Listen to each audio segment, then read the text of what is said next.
नमस्कार। आकाशवाणी से प्रस्तुत है समाचार प्रभात।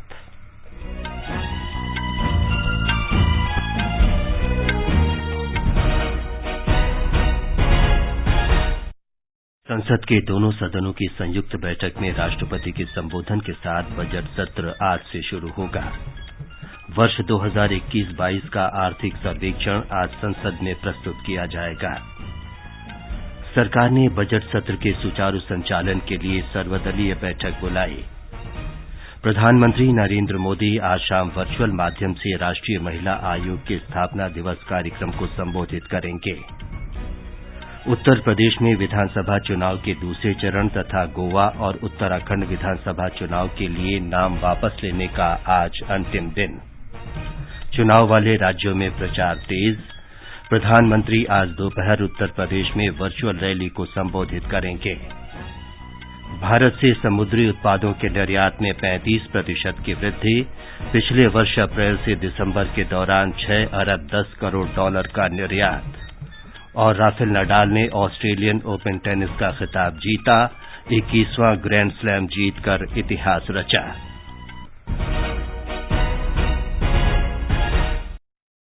समाचार प्रभात में देवेंद्र त्रिपाठी के साथ मैं विमलेंदु पांडे। देश के कई हिस्सों में कोरोना संक्रमण तेजी से फैल रहा है। हमारी अपील है कि आप सतर्क रहें और 15 से 18 वर्ष के किशोरों सहित अन्य लोगों के टीकाकरण में मदद करें। कोरोना वायरस के नए स्वरूप ओमिक्रॉन से चिंताएं बढ़ी हैं। सुरक्षित रहने के लिए कृपया 3 सरल उपायों का पालन अवश्य करें। मास्क पहनें, 2 गज की सुरक्षित दूरी बनाए रखें और हाथ और चेहरा साफ रखें। कोविड से संबंधित किसी भी जानकारी और मार्गदर्शन के लिए राष्ट्रीय हेल्पलाइन नंबर 01123978046 और 1075 पर संपर्क करें। देश के 75वें स्वाधीनता दिवस समारोहों के उपलक्ष्य में आजादी का अमृत महोत्सव के अंतर्गत सरकार अनेक गतिविधियों का आयोजन कर रही है। इस अवसर को जन उत्सव के रूप में मनाते हुए आकाशवाणी समाचार स्वाधीनता संग्राम और उसके गौरवशाली इतिहास पर विशेष प्रश्नोत्तरी कार्यक्रम प्रसारित कर रहा है। ये क्विज 15 अगस्त 2022 तक प्रत्येक सोमवार और मंगलवार को समाचार प्रभात में शामिल होगा। भारतीय डाक विभाग अमृत महोत्सव क्विज में आकाशवाणी के साथ सहयोगी के रूप में शामिल है। आज अमृत महोत्सव क्विज का 49वां प्रश्न।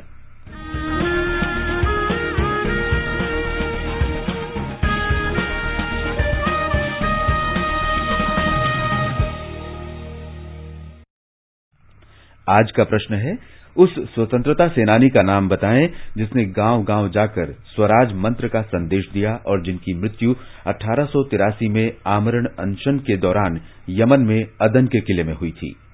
प्रश्न एक बार फिर सुन लें। उस स्वतंत्रता सेनानी का नाम बताएं जिसने गांव-गांव जाकर स्वराज मंत्र का संदेश दिया और जिनकी मृत्यु 1883 में आमरण अनशन के दौरान यमन में अदन के किले में हुई थी।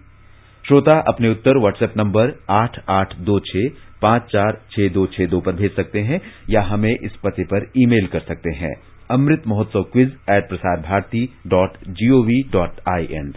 ईमेल का पता एक बार फिर सुन लें, amritmahotsavquiz@prasarbharati.gov.in। एक भाग्यशाली प्रतिभागी को विजेता चुना जाएगा और कल के समाचार प्रभात में उनके नाम की घोषणा की जाएगी। विजेता को ई प्रमाण पत्र और पुरस्कार दिया जाएगा। अब समाचार विस्तार से। संसद का बजट सत्र आज से शुरू हो रहा है। संसद के केंद्रीय कक्ष में दोनों सदनों की संयुक्त बैठक में 11 बजे राष्ट्रपति रामनाथ कोविंद का अभिभाषण होगा। आज ही वर्ष 2021-22 का आर्थिक सर्वेक्षण भी पेश किया जाएगा। वित्त मंत्री निर्मला सीतारामन कल वित्त वर्ष 2022-23 का बजट लोकसभा में पेश करेंगे। इसके तुरंत बाद बजट की प्रति राज्यसभा के पटल पर रखी जाएगी। इस बार का बजट कागज रहित होगा। हमारी संवाददाता ने बताया है कि बजट सत्र के दौरान कोविड प्रोटोकॉल का पूरी तरह पालन किया जाएगा। बजट सत्र के दौरान कोविड सुरक्षा प्रोटोकॉल को सुनिश्चित करने की दृष्टि से दोनों सदनों की बैठक अलग अलग पारी में होगी, जो बुधवार से प्रभावी होगी। राज्यसभा की कार्यवाही सुबह 10 बजे से 3 बजे तक चलेगी, वहीं लोकसभा की बैठक शाम के 4 बजे से रात के 9 बजे तक होगी। बजट सत्र का पहला भाग 11 फरवरी तक चलेगा और इसमें कुल 10 बैठकें होंगी। बजट सत्र के प्रथम भाग के दौरान राष्ट्रपति के अभिभाषण पर धन्यवाद प्रस्ताव के अलावा आम बजट पर भी चर्चा होगी। इस बार राज्यसभा में शून्यकाल को 1 घंटा से घटाकर आधा घंटा कर दिया गया है। वहीं 1 महीने के अवकाश के बाद बजट सत्र का दूसरा चरण शुरू होगा, जो 14 मार्च से 8 अप्रैल तक चलेगा और इसमें कुल 19 बैठकें होंगी। मोहम्मद नसीम नकवी के साथ आनंद कुमार, आकाशवाणी समाचार, दिल्ली। सरकार ने बजट सत्र के सुचारू संचालन के लिए आज दोपहर बाद 3 बजे सर्वदलीय बैठक बुलाई है। इस वर्चुअल बैठक में दोनों सदनों में राजनीतिक दलों के नेताओं को आमंत्रित किया गया है। राज्यसभा के सभापति एम वेंकैया नायडू ने भी बजट सत्र के एजेंडे पर चर्चा के लिए आज शाम 5 बजे सदन में राजनीतिक दलों के नेताओं की वर्चुअल बैठक बुलाई है। राज्यसभा के सभापति एम वेंकैया नायडू आज लोकसभा अध्यक्ष ओम बिड़ला ने बजट सत्र के प्रबंधों का कल शाम जायजा लिया। लोकसभा अध्यक्ष ने सुझाव दिया कि भीड़ से बचने के लिए सदस्य अपने नाम की पर्ची लगी जगह पर बैठ सकते हैं। दोनों सदनों के महासचिवों ने बताया कि संसद परिसर को सैनिटाइज किया गया है और संक्रमण को रोकने के लिए हर संभव उपाय किए गए हैं। सभी सांसदों को सत्र शुरू होने से 48 घंटे पहले आरटी-पीसीआर जांच कराने को कहा गया है। आकाशवाणी पर बजट 2022 आपके साथ साथ बाजार के कई क्षेत्रों, उद्योगों और देश के लिए क्या है महत्वपूर्ण और क्या होंगी सुर्खियां। केंद्रीय बजट पर होगा विस्तार से विश्लेषण। दिन भर आकाशवाणी समाचार के साथ विशेषज्ञों की राय, विशेष बजट बुलेटिन्स, बजट पर लोगों की प्रतिक्रिया और होंगे विशेष साक्षात्कार। बजट से जुड़ी हर जानकारी लाएंगे आप तक 1 फरवरी मंगलवार को सुबह 10:20 से रात 10 बजे तक ऑल इंडिया रेडियो के FM गोल्ड चैनल 100.1 मेगाहर्ट्ज और अन्य मीटरों पर। ये कार्यक्रम आप हमारे mobile app news on AIR और YouTube channel news on AIR official पर भी सुन सकते हैं।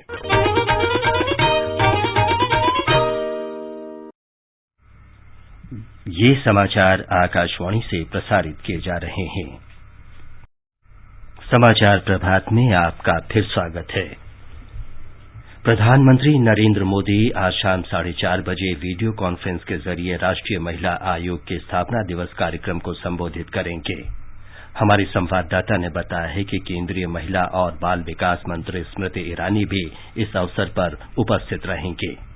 आज के इस कार्यक्रम का विषय है महिलाएं जो बदलाव लाती हैं, जिसका उद्देश्य विभिन्न क्षेत्रों में महिलाओं की उपलब्धियों का उत्सव मनाना है। इस कार्यक्रम में राज्य महिला आयोग और राज्य सरकारों के महिला और बाल विकास विभाग शामिल होंगे। इसके साथ साथ विश्वविद्यालय और कॉलेज के शिक्षण संकाय व छात्र, शैक्षिक संगठन, महिला उद्यमी तथा व्यावसायिक संघ इस आयोजन का हिस्सा होंगे। अनुपम मिश्र, आकाशवाणी समाचार, दिल्ली। उत्तर प्रदेश में विधानसभा चुनाव के दूसरे चरण तथा गोवा और उत्तराखंड के चुनाव के लिए नाम वापस लेने का आज अंतिम दिन है। उत्तर प्रदेश में दूसरे चरण में 9 जिलों सहारनपुर, बिजनौर, अमरोहा, संभल, मुरादाबाद, रामपुर, बरेली, बदायूं और शाहजहांपुर की 55 सीटों तथा गोवा की 40 और उत्तराखंड की 70 सीटों के लिए 14 फरवरी को मतदान होगा। उत्तर प्रदेश में तीसरे चरण और पंजाब में एक चरण में होने वाले मतदान के लिए नामांकन प्रक्रिया कल समाप्त हो जाएगी। इस चरण में उत्तर प्रदेश के 16 जिलों की 59 सीटों और पंजाब की 117 सीटों के लिए 20 फरवरी को वोट डाले जाएंगे। उत्तर प्रदेश में विधानसभा चुनाव के चौथे चरण के लिए नामांकन प्रक्रिया चल रही है। पर्चे भरने की अंतिम तिथि 3 फरवरी है। इस चरण में 9 जिलों की 59 सीटों के लिए 23 फरवरी को मतदान होगा। इस बीच उत्तर प्रदेश विधानसभा में पहले 2 चरणों तथा गोवा और उत्तराखंड में एक चरण में होने वाले विधानसभा चुनाव के लिए प्रचार जोरों पर है।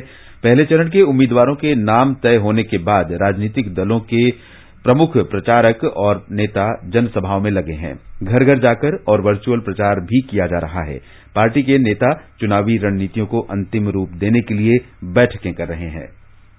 भारतीय जनता पार्टी के वरिष्ठ नेता और प्रधानमंत्री नरेंद्र मोदी आज दोपहर उत्तर प्रदेश विधानसभा चुनाव के लिए पहली वर्चुअल रैली करेंगे।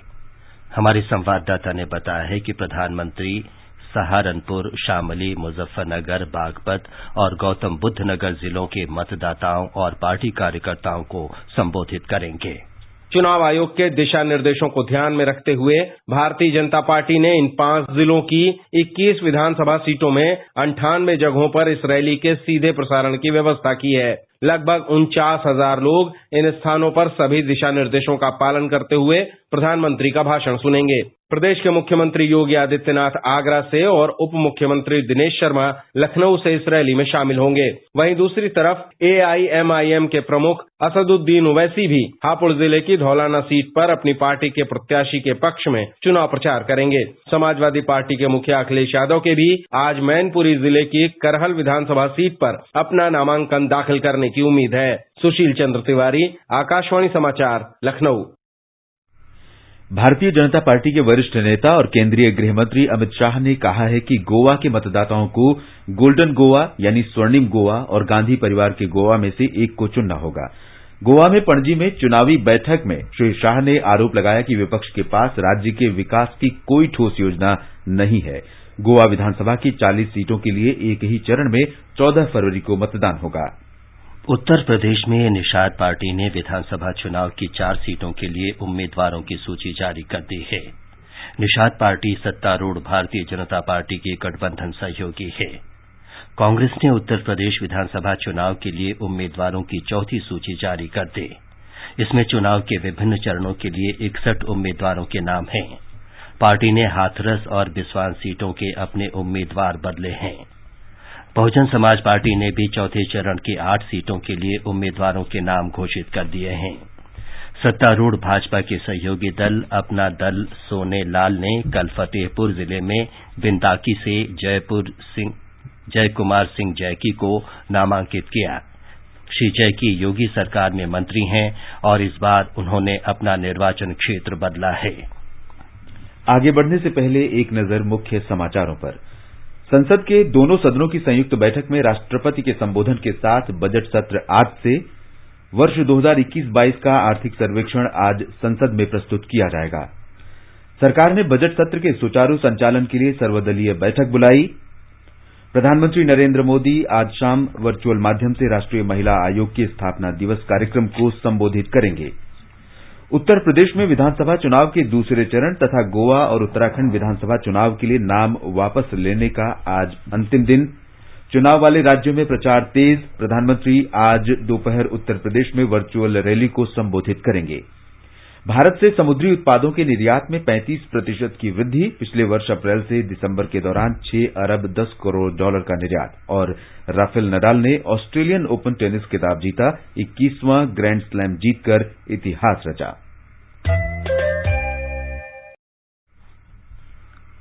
देश से समुद्री उत्पादों के निर्यात में पिछले वर्ष अप्रैल से दिसंबर के दौरान वर्ष 2020 की इसी अवधि की तुलना में 35% की वृद्धि हुई और ये 6 अरब 10 करोड़ डॉलर तक पहुंच गया। वाणिज्य और उद्योग मंत्रालय ने बताया है कि पिछले वर्ष दिसंबर में 72 करोड़ डॉलर से अधिक के समुद्री उत्पादों का निर्यात हुआ। इसमें 28% की वृद्धि रही। पिछले वित्त वर्ष में कुल 5 अरब 96 करोड़ डॉलर मूल्य के समुद्री उत्पादों का निर्यात हुआ। मुख्य रूप से अमेरिका, चीन, जापान, वियतनाम और थाईलैंड को समुद्री उत्पादों का निर्यात होता है। मत्स्य उत्पादों के निर्यात को बढ़ाने के लिए अनेक योजनाएं शुरू की गई हैं। प्रधानमंत्री नरेंद्र मोदी ने मई 2020 में प्रधानमंत्री मत्स्य संपदा योजना की शुरुआत की थी। देशव्यापी कोविड टीकाकरण अभियान के तहत अब तक 166 करोड़ 2 लाख से अधिक टीके लगाए जा चुके हैं। स्वस्थ होने की दर 94.21% है। उधर केरल में कल 5वें दिन 50,000 से अधिक लोगों में कोरोना संक्रमण की पुष्टि हुई। राज्य में कल कुल 51,570 लोग संक्रमित मिले और 32,701 रोगी ठीक हुए। संक्रमितों में 439 स्वास्थ्यकर्मी हैं। संक्रमण दर 49.89% हो गई है। राज्य में उपचाराधीन मरीजों की संख्या बढ़कर 3,54,595 हो गई है। तेलंगाना में कल 2,484 लोगों में संक्रमण की पुष्टि हुई। राज्य के स्वास्थ्य अधिकारियों ने बताया कि कल एक रोगी की मौत हो गई। राज्य में इस महामारी से मृतकों की संख्या 4,086 हो गई है। राज्य में हैदराबाद के साथ साथ अन्य शहरी केंद्रों में भी कोरोना का ओमिक्रॉन वेरिएंट तेजी से बढ़ा है। उत्तर प्रदेश के कानपुर में कल रात एक सड़क दुर्घटना में 6 लोगों की मृत्यु हो गई और 9 घायल हो गए। पुलिस के अनुसार टाट मिल चौराहे पर चालक ने बस पर नियंत्रण खो दिया। बस ने कई वाहनों को टक्कर मारी और सड़क पर चल रहे लोगों को भी कुचल दिया। ये बस घंटाघर से टाट मिल जा रही थी। पूर्वी कानपुर के पुलिस उपाधीक्षक प्रमोद सिंह ने आकाशवाणी को बताया कि चालक दुर्घटनास्थल से फरार हो गया है। राष्ट्रपति रामनाथ कोविंद ने कानपुर बस दुर्घटना में लोगों की मृत्यु पर गहरा दुख व्यक्त किया है। श्री कोविंद ने मृतकों के परिजनों के प्रति गहरी संवेदना व्यक्त की और घायलों के शीघ्र स्वस्थ होने की कामना की। सरकार ने कहा है कि सरकारी कर्मचारी या पेंशन धारक के निधन पर उनका मानसिक रूप से कमजोर बच्चा पारिवारिक पेंशन का हकदार है। कार्मिक और लोक शिकायत राज्य मंत्री डॉक्टर जितेंद्र सिंह ने कहा कि विभाग को पता चला है कि बैंक ऐसे बच्चों को पेंशनभोगी या उसके जीवन संगी द्वारा नामित व्यक्ति के माध्यम से पारिवारिक पेंशन नहीं दे रहे हैं। ऐसे मामलों में बैंक अदालत से जारी संरक्षक प्रमाण पत्र भी मांग रहे हैं। डॉक्टर सिंह ने कहा कि बैंकों की इस तरह की कार्रवाई से सुशासन का उद्देश्य विफल हो जाता है और ये केंद्रीय सिविल सेवा पेंशन नियमों के वैधानिक प्रावधानों का भी उल्लंघन है। राफेल नडाल ने ऑस्ट्रेलियन ओपन टेनिस टूर्नामेंट का सिंगल्स का खिताब जीत लिया है। कल फाइनल में स्पेन के नडाल ने रूस के डेनियल मेदवेदेव को हराकर 21वां ग्रैंड स्लैम खिताब जीतकर इतिहास रचा। इस जीत के साथ नडाल सर्वाधिक ग्रैंड स्लैम जीतने वाले पुरुष खिलाड़ी हो गए हैं।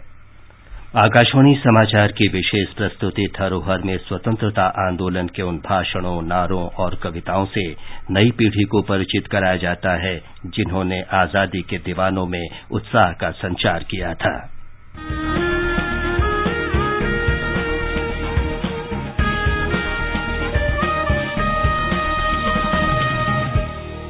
आजादी के आंदोलन के खजाने में ऐसे ढेरों शब्द जिन्होंने बदल दिए इतिहास। तारीख बदलने वाले लफ्जों पर आकाशवाणी समाचार प्रसारित कर रहा है विशेष कार्यक्रम धरोहर हर सोमवार।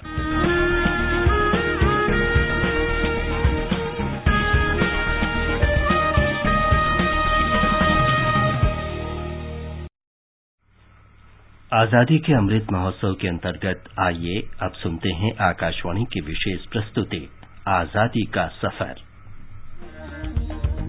आजादी का अमृत महोत्सव।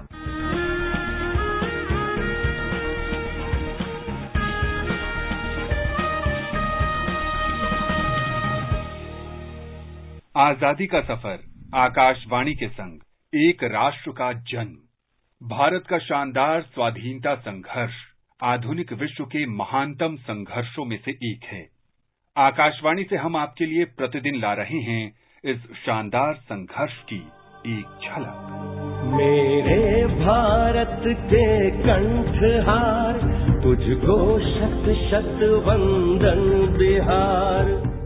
आज की कड़ी में हम स्वतंत्रता सेनानी और बिहार के पहले मुख्यमंत्री श्री कृष्ण सिन्हा को याद कर रहे हैं, जिनकी मृत्यु 31 जनवरी 1961 को हुई थी। वे स्वतंत्रता आंदोलन के दौरान कई बार जेल गए और लगभग 8 वर्ष कारागार में रहे। उन्हें बिहार केसरी के नाम से जाना जाता है। डॉक्टर राजेंद्र प्रसाद और अनुग्रह नारायण सिन्हा के साथ श्री कृष्ण सिन्हा की गिनती आधुनिक बिहार के निर्माताओं में होती है।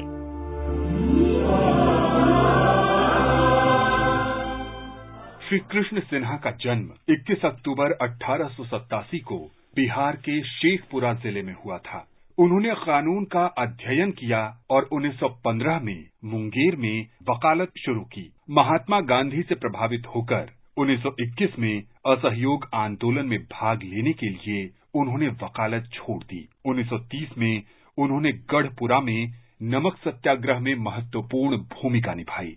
1935 में वे सेंट्रल असेंबली के सदस्य भी बने। 1937 में प्रांतों में कराए गए चुनावों में कांग्रेस के सत्ता में आने पर श्री सिन्हा ने 20 जुलाई को पटना में अपने मंत्रिमंडल का गठन किया और बिहार प्रांत के मुख्यमंत्री बने।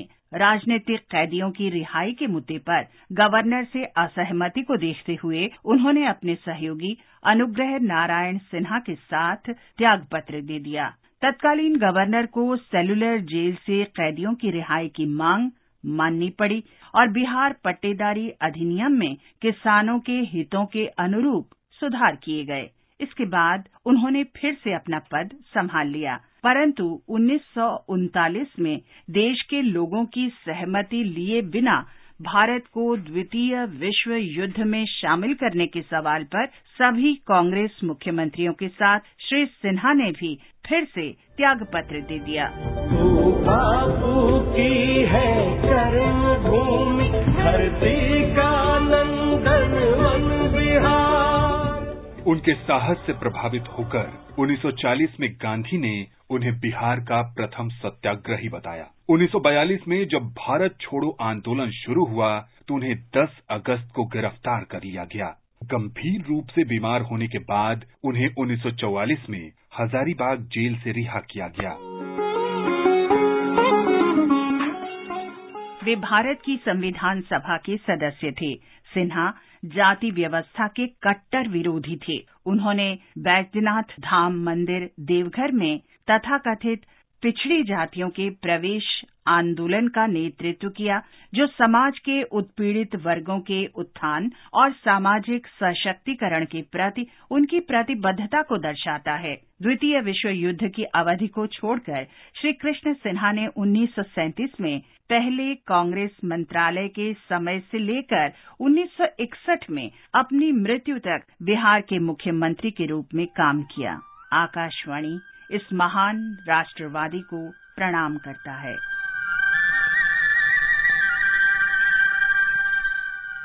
आज हम स्वतंत्रता सेनानी मिंजूर भक्तवत्सलम को भी याद करते हैं, जिनकी मृत्यु आज ही के दिन 1987 में हुई थी। उन्होंने कम उम्र से ही स्वतंत्रता आंदोलन में सक्रिय रूप से भाग लिया और नमक सत्याग्रह तथा भारत छोड़ो आंदोलन के दौरान जेल भी गए।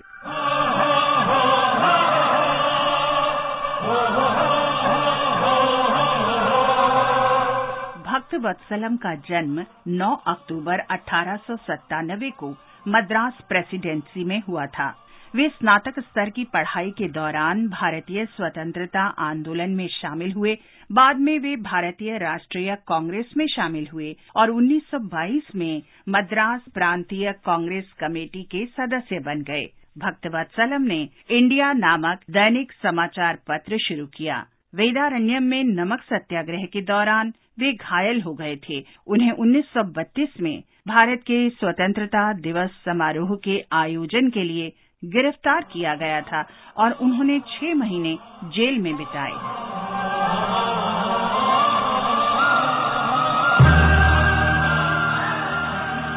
1937 के चुनाव में तिरुवल्लुर सीट जीतने के बाद भक्तवत्सलम ने सफलतापूर्वक मद्रास असेंबली में प्रवेश किया। द्वितीय विश्व युद्ध की घोषणा पर उन्होंने भारतीय राष्ट्रीय कांग्रेस के अन्य पदाधिकारियों के साथ इस्तीफा दे दिया। उन्होंने भारत छोड़ो आंदोलन में भाग लिया और अंग्रेजों ने उन्हें जेल में डाल दिया। 1944 में रिहाई के बाद वे भारत की संविधान सभा के लिए भी चुने गए। स्वतंत्रता के बाद मिंजूर भक्तवत्सलम ने 1963 से 1967 तक मद्रास प्रेसिडेंसी के मुख्यमंत्री के रूप में भी काम किया। इस महान राष्ट्रवादी को हमारा प्रणाम। आज बस इतना ही। आजादी का सफर आकाशवाणी के संग। कल फिर मिलेंगे नई कड़ी के साथ।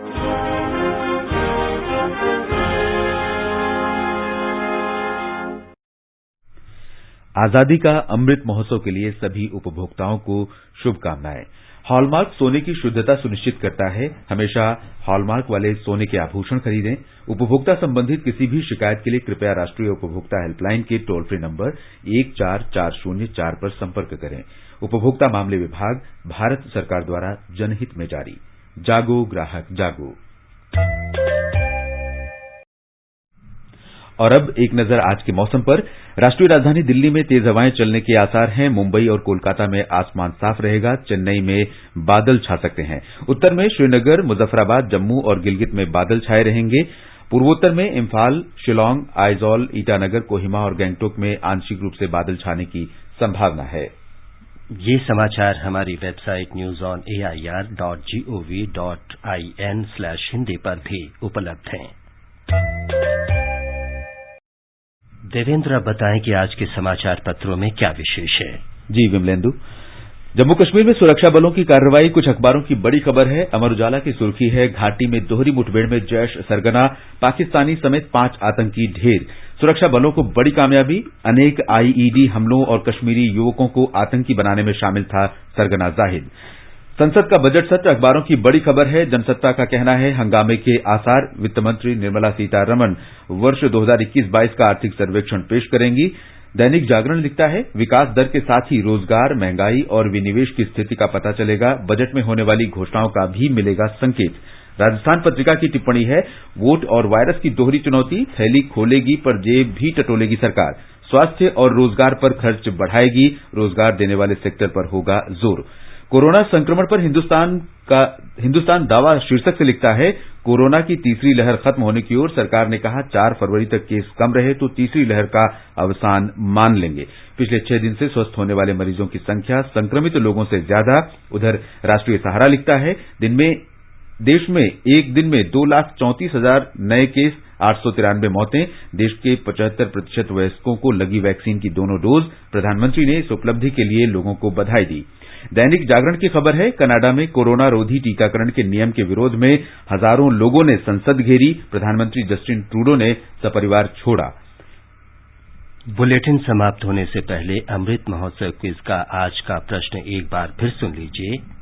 उस स्वतंत्रता सेनानी का नाम बताइए जिसने गांव-गांव जाकर स्वराज मंत्र का संदेश दिया और जिनकी मृत्यु 1883 में आमरण अनशन के दौरान यमन में अदन के किले में हुए थे। आप अपने उत्तर व्हाट्सएप नंबर 8826546262 पर भेज सकते हैं। अंत में मुख्य समाचार एक बार फिर। संसद के दोनों सदनों की संयुक्त बैठक में राष्ट्रपति के संबोधन के साथ बजट सत्र आज से शुरू होगा। वर्ष 2021-22 का आर्थिक सर्वेक्षण आज संसद में प्रस्तुत किया जाएगा। सरकार ने बजट सत्र के सुचारू संचालन के लिए सर्वदलीय बैठक बुलाई। प्रधानमंत्री नरेंद्र मोदी आज शाम वर्चुअल माध्यम से राष्ट्रीय महिला आयोग के स्थापना दिवस कार्यक्रम को संबोधित करेंगे।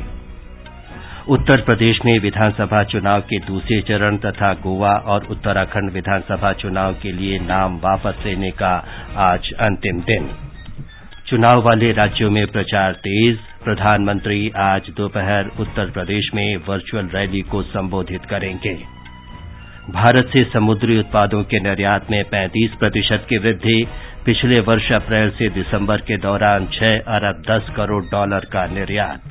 और राफेल नडाल ने ऑस्ट्रेलियन ओपन टेनिस का खिताब जीता। 21वां ग्रैंड स्लैम जीतकर इतिहास रचा। इसके साथ ही समाचार प्रभात का ये अंक समाप्त हुआ। नमस्कार।